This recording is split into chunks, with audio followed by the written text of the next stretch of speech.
tous, bienvenue sur Ninon Petra Studio.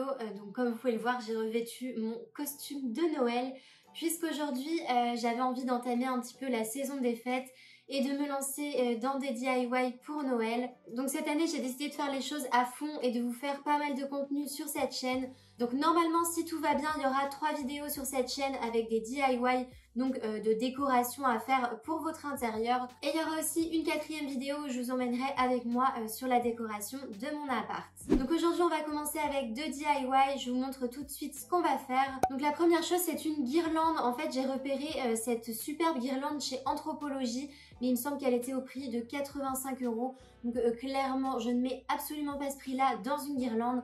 En plus, quand je la vois, j'ai l'impression que c'est vraiment quelque chose qui est facile à réaliser. C'est uniquement un assemblage de perles, de pompons et de petits gris-gris. Encore une fois, cette année chez Anthropologie, ils ont proposé de la déco hyper sympa, vraiment dans l'esprit arty, avec des couleurs un peu plus audacieuses qui changent vraiment des tonalités classiques de Noël, le rouge et le vert. Donc là, on est vraiment dans les tons pastels, c'est vraiment quelque chose que j'ai envie de reprendre pour mon DIY. Bon, forcément, je vais pas mettre exactement les mêmes ornements, mais le but, c'est de s'en rapprocher un peu. Donc je vous montre tout de suite comment on va réaliser ça. Alors la première chose que je vais faire c'est de créer mes perles en pâte Fimo. Alors je vais utiliser ces 3 couleurs là. Alors le vert c'est la référence olive, celui qui est un petit peu rouge orangé il s'appelle rouille. Et le 3e c'est le rose pâle. Donc j'ai divisé ma première pâte en des petits morceaux de taille similaire. Donc l'idée ça va être de créer des boules de la même taille par couleur. Donc pour les verts, je vais essayer de créer les plus grosses. Donc honnêtement, il n'y a rien de compliqué. Vous avez juste à modeler la pâte entre vos mains jusqu'à créer une boule. Alors avant de les mettre au four, il va falloir extruder les trous pour passer la corde. Donc moi, ce que je vais faire, c'est que je vais prendre ces petits pics à brochettes et je vais rentrer délicatement la pointe dans la boule. Surtout ne les collez pas entre elles sur le pic puisque sinon elles vont toutes se coller pendant la cuisson. Donc laissez bien au moins un demi-centimètre entre chaque perle. Bon, c'est assez drôle ce qu'on dirait des petites brochettes d'olive pour l'apéro, c'est vraiment tout mignon. Donc je vais faire exactement la même chose pour les boules de couleur rouille, sauf que cette fois-ci je vais les faire un petit peu plus petites pour varier un peu les densités.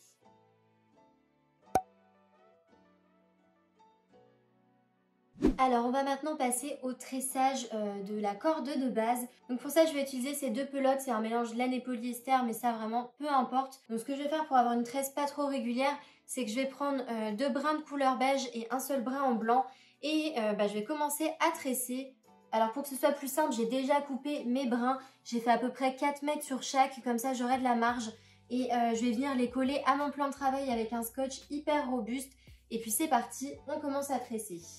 Donc là, je vais rien vous apprendre, hein, c'est une tresse très classique. La seule difficulté, c'est que au vu de la longueur des brins, il va falloir les démêler régulièrement pour éviter de se retrouver avec un nœud à la fin. Bon, il m'a fallu quand même pas mal de temps pour faire toute la tresse. Donc au départ, j'avais à peu près 5 mètres de fil et maintenant ma guirlande fait environ 3 mètres. Donc avec la torsion, c'est normal, les fils se réduisent. Alors les pompons, c'est vraiment pas compliqué à faire. Vous avez tous probablement fait ça quand vous étiez enfant.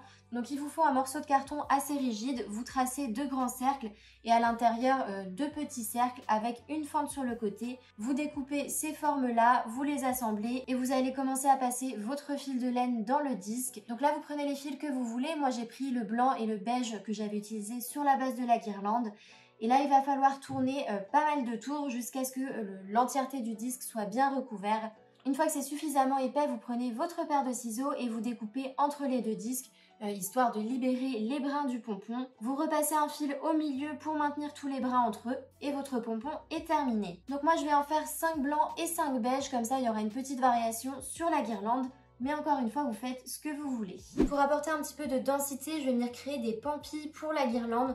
Donc les premières, ça va être uniquement sur des petites barrettes dorées.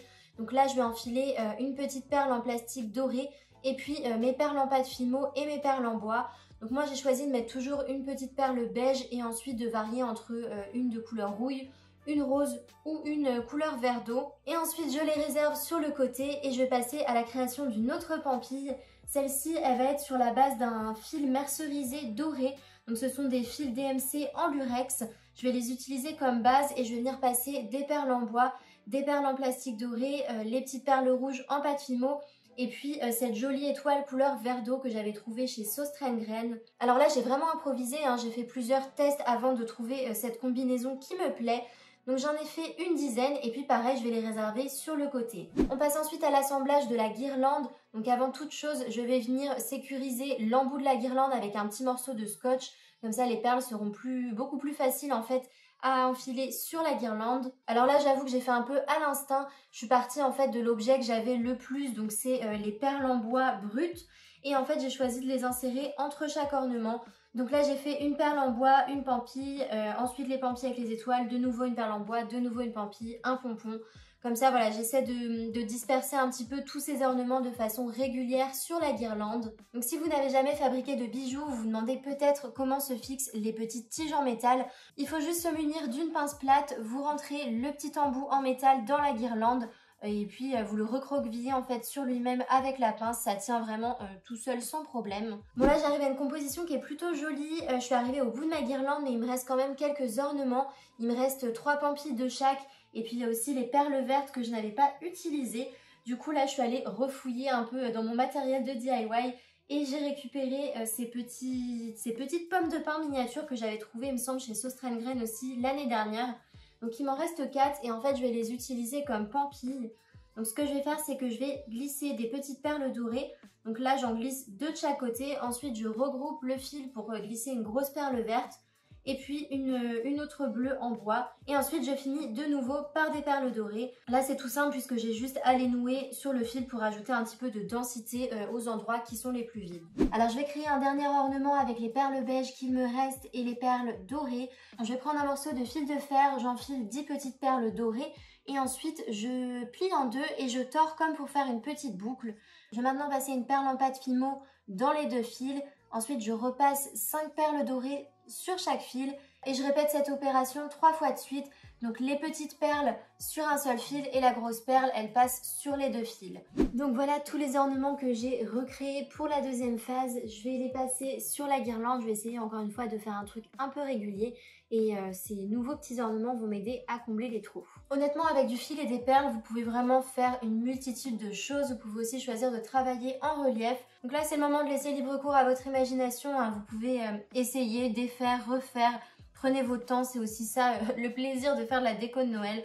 C'est que faut pas trop se mettre la pression là-dessus. Donc là comme vous pouvez voir la pince plate c'est vraiment l'indispensable pour ce genre de DIY. Honnêtement si vous en avez pas et que vous aimez faire ce genre de bricolage, je vous conseille vraiment d'investir. Ça coûte pas cher et c'est hyper utile. Et voilà c'est tout pour la guirlande. Donc je vous montre tout de suite le résultat en action.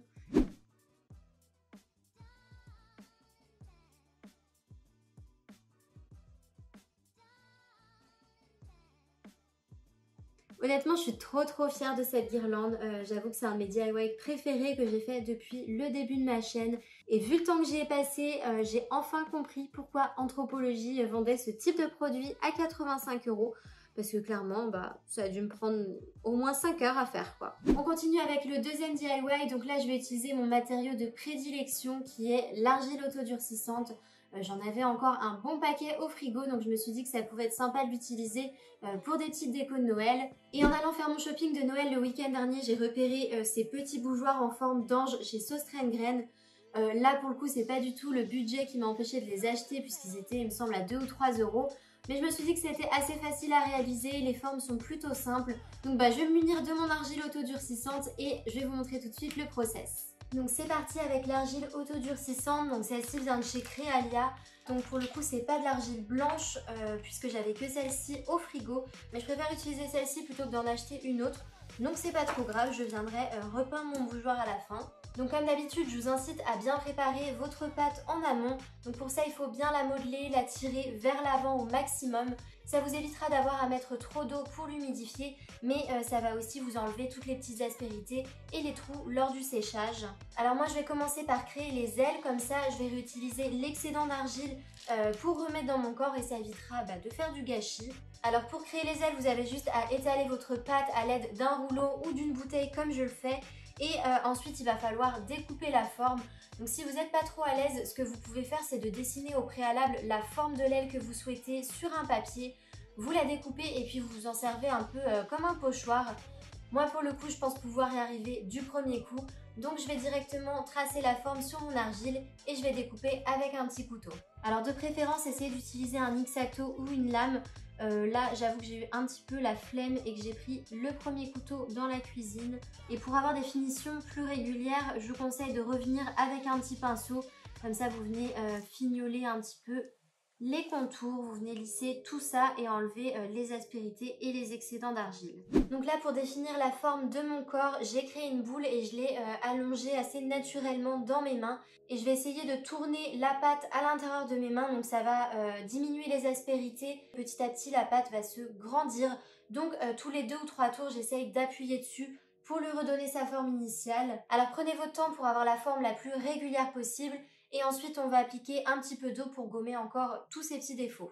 Donc en appuyant un peu plus avec le pinceau, j'en profite pour réaffiner un peu la silhouette de mon bougeoir, puisque en étalant un peu la base, j'ai créé une petite boursouflure sur le côté, mais je vais pouvoir l'éliminer sans problème. Alors là il nous reste la tête à construire, donc je vais utiliser uniquement ce petit bout là et je vais venir le creuser en fait petit à petit. Alors pour ne pas me planter, je vais quand même prendre cette bougie pour référence et je vais m'aider de la base pour vraiment sculpter la forme qu'il me faut. Comme ça là, c'est sûr que la bougie tienne bien dans son bougeoir. Donc pour l'assemblage de la tête et du corps, je vais faire des petites rainures comme ça sur le dôme de mon corps. Alors le fait de créer une petite abrasion comme ça aidera en fait l'adhérence entre les deux parties. Et donc bien sûr, je vais faire exactement la même chose sur la tête. Et donc là, j'ai découpé un grand serpentin qui est très fin et que je vais placer au niveau du cou. Ça va vraiment m'aider à coller les deux parties ensemble. Donc là, il va falloir faire preuve de patience. Je vais prendre mon pinceau et un peu d'eau côté vraiment pour renfoncer l'argile et pour que les deux parties soient vraiment solidaires l'une de l'autre. Alors pour les ailes, il faut que vous trouviez l'endroit exact où vous voulez les coller. Vous découpez une toute petite entaille au couteau et ensuite vous appliquez l'aile et puis vous venez faire les raccords avec de l'eau et éventuellement un petit peu d'argile supplémentaire. Si jamais votre aile est trop fragile et que vous n'arrivez pas à vous en sortir comme ça, n'hésitez pas à les faire sécher séparément et au pire vous viendrez les recoller avec une colle à céramique. Alors attention quand même sur les toutes petites parties comme ça, plus vous allez mettre d'eau, plus votre argile va être fragile. Donc n'abusez pas de l'eau, essayez plutôt de modeler à sec. Ce sera beaucoup plus solide par la suite.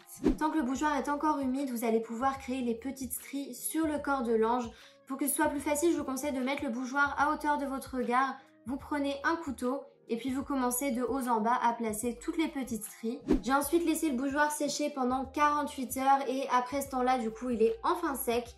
Alors une fois que c'est sec, on va passer à la peinture du bougeoir. Donc à la base, je voulais utiliser cet aérosol blanc, mais je n'ai pu faire qu'une couche avec. Donc je vais finir après à la peinture acrylique. Après ça, je passe 2 couches de vernis. Ça va donner cet effet un petit peu porcelaine, comme il y avait sur le bougeoir de Sauce Train-Graine. Donc je laisse sécher encore un petit peu et je montre le résultat. Et voilà mon bougeoir en forme d'ange, donc je suis quand même contente du résultat, même si je trouve qu'il est un petit peu moins joli que ceux que j'ai vus chez Sauce Train-Graine. Mais bon, c'est pas grave, je suis quand même contente de l'avoir réalisé ici. Donc c'est fini pour cette semaine, j'espère que ces 2 premiers DIY vous ont plu. Moi j'ai trouvé ça assez fun en tout cas à réaliser et surtout à réinterpréter un petit peu à ma sauce. Alors si vous reproduisez ces DIY là chez vous, n'hésitez pas à me faire un commentaire ou à m'envoyer un DM sur Insta. J'aimerais bien avoir vos photos un petit peu de vos réalisations. Donc comme je vous l'ai dit en début de vidéo, il va y avoir pas mal de contenu autour de Noël sur ma chaîne. Donc si vous voulez pas louper ces vidéos, je vous invite à vous abonner en cliquant sur le bouton rouge. Et vous pouvez aussi activer la cloche pour recevoir les notifications. Donc comme ça, vous ne louperez aucune des prochaines vidéos. Donc on se retrouve dimanche prochain à midi pour une nouvelle vidéo. Ce sera encore une fois un DIY. Et en attendant, je vous souhaite de passer une très bonne semaine. À très bientôt!